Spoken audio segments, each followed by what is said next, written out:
Dear viewer, আজকে এক বিশেষ দিন, দীর্ঘ প্রতীক্ষার অবসান। তিলোত্তমা কাণ্ডে আজকে সাজা ঘোষণা হলো, কিন্তু আমরা পশ্চিমবঙ্গের কেউই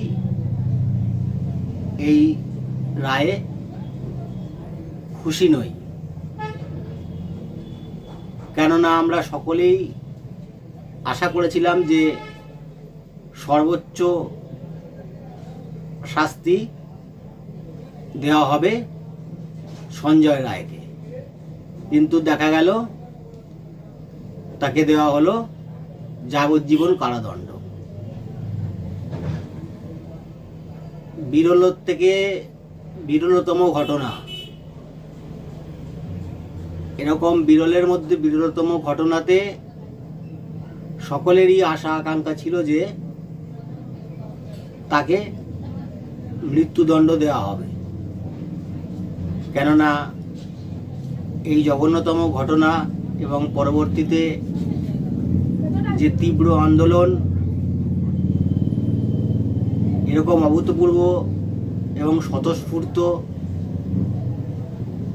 আন্দোলন কিন্তু পশ্চিমবঙ্গে এর আগে দেখা যায়নি, আমরা কেউই দেখিনি। এরকম একটা বড় হাই প্রোফাইল কেসে আমরা প্রত্যেকেই আশা করেছিলাম উপযুক্ত শাস্তি হবে দোষীর। এটা হলো না, প্রত্যেকেই আমরা কিন্তু কম বেশি অখুশি।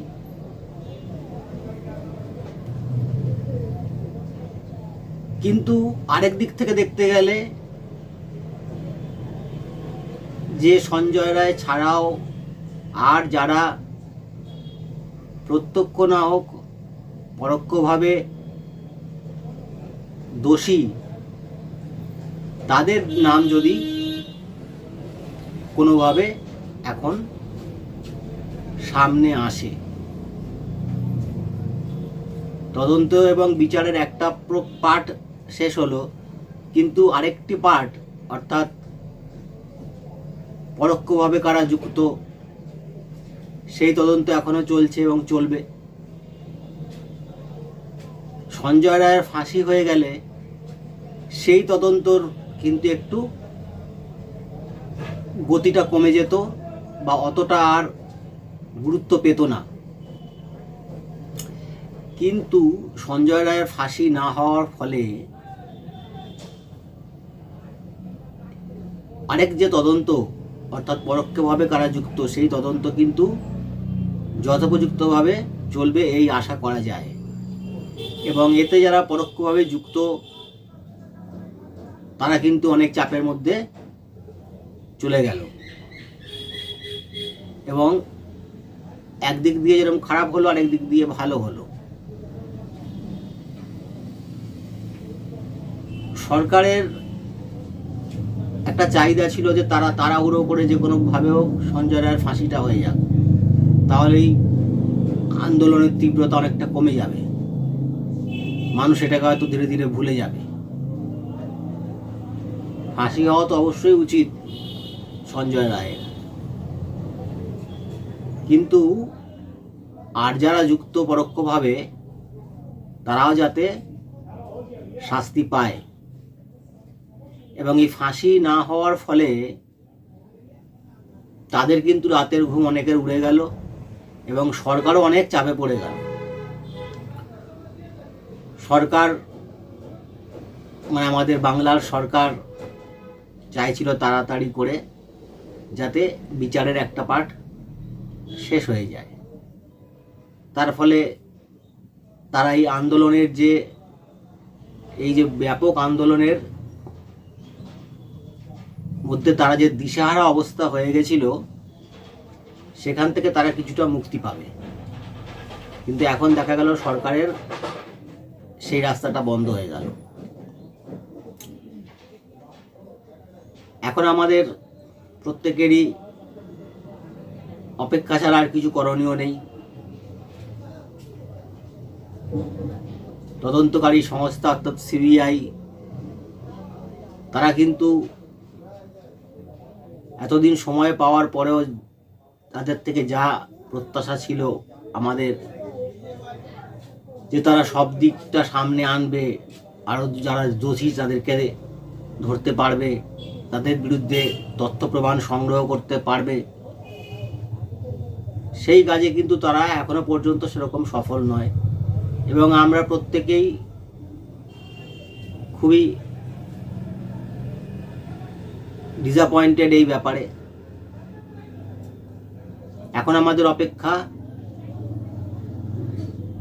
যে আগামী দিনে যাতে সেই সমস্ত দোষী ব্যক্তিরাও, যারা কোনো না কোনোভাবে এই ঘটনায় যাদের দায় রয়েছে, তারাও যাতে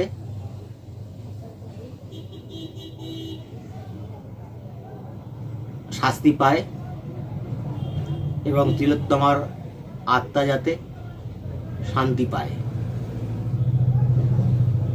রাজনীতি সবসময় থাকবে, বিভিন্ন রাজনৈতিক দল তারা তাদের মতন করে ব্যাখ্যা দেবে, কিন্তু দিনের শেষে একজন নাগরিক এবং একজন মেধাবী ছাত্রী, একজন ডাক্তার, একজন মহিলা, তার প্রতি যে অন্যায় অবিচার হয়েছে এবং যাতে দৃষ্টান্তমূলক শাস্তির মাধ্যমে আগামী দিনে এই কাজ করার মতন সাহস যাতে সহজে কারোর না হয়, সেই প্রক্রিয়া কিন্তু জারি রাখতে হবে।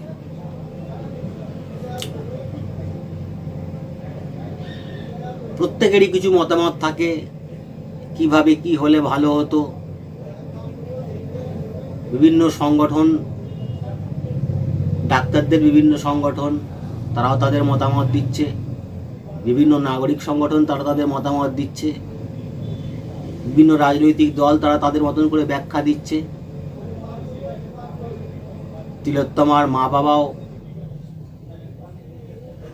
খুবই মর্মাহত, শোকাহত এই রায়ে। তারা ঠিক মতন মানতে পারছে না। স্বাভাবিক, খুবই স্বাভাবিক এটা। যখন এই সর্বোচ্চ শাস্তি যখন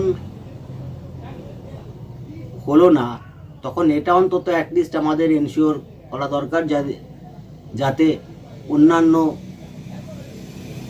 ব্যক্তিরা, দোষী ব্যক্তিরা যাতে ছাড় না পায়,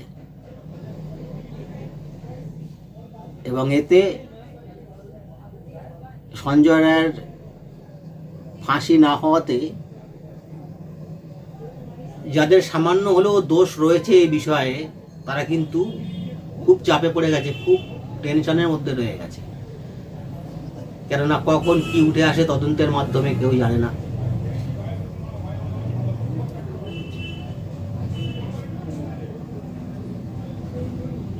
এই ব্যাপারে প্রত্যেক নাগরিকেরই দায়িত্ব এবং কর্তব্য। তারা তাদের মতন করে বলবেন, তারা তাদের মতন করে ভিকটিমের পাশে থাকবেন,